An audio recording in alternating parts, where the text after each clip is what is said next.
హరహర మహాదేవ శంభో శంకర్. ఓం నమ శివాయ. శివే సాక్షిగా చెప్తున్నా, ప్లీజ్ దయచేసి ఈ వీడియో నరేంద్ర మోడీ దాకా వెళ్ళాలి. ఈ వీడియో ఆయన చూడాలి.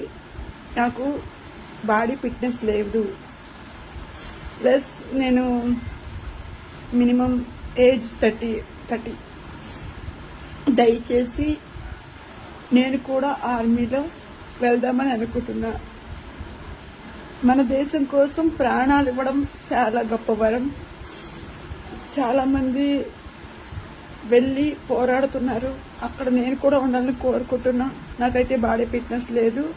అయినా సరే రాముడికి ఉడత సాయం చేసినట్టుగా అక్కడ నా ఆర్మీ సోదరులకి నాకు తగినంత సాయం చేస్తా. ఓం నమ శివాయ. ప్లీజ్ దయచేసి నన్ను కూడా ఆర్మీ కాడికి పంపించండి. నా వంతు సాయం నేను చేస్తా. మన దేశానికి సేవ చేద్దాం అనుకుంటున్నా. నా పిల్లలు చిన్నపిల్లలు అయిపోయారు, లేకపోతే నా పిల్లల్ని తీసుకుని వద్దును. ప్లీజ్ నా పిల్లలు నేను గవర్నమెంట్కి అప్పచెప్పేసి నేను నా దేశం కోసం ఫైట్ చేద్దామని అనుకుంటున్నా. ఆ పాకిస్తాన్ నా కొడుకుల్ని 2-3 చంపుకొస్తా. నా కొడుకుల్ని ఒక గన్ ఇవ్వండి సార్. నాకు నేను సావడమా వాళ్ళని చంపేయడమా ఏదో ఒకటి చేస్తా. మన తెలుగు బిడ్డ మురళీ నాయక్ 22 సంవత్సరాలు ఉంటాయా.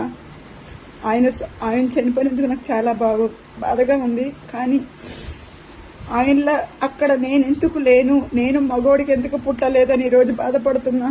నా దేశం కోసం ప్రాణం ఇచ్చేది. నేను ఒక ఆడపిల్లని అనుకుంటున్నారేమో.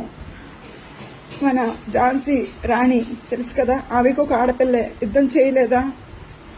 అలాగే నేను కూడా యుద్ధం చేస్తా. దయచేసి ఈ వీడియో నరేంద్ర మోడీ దాకా, సీఎం దాకా, పవన్ కళ్యాణ్ దాకా వెళ్ళాలి. నేను కూడా ఆ యుద్ధంలో పాల్గొనాలి. నాకు ఆఖరి కోరిక అనుకోండి ఆ యుద్ధంలో చనిపోవడం. ప్లీజ్. జై జవాన్ జై కిసాన్. పార్వతీపతే నమః. ఓం నమ శివాయ. హర హర మహాదేవ శంభో శంకర్. ఓం నమ శివాయ.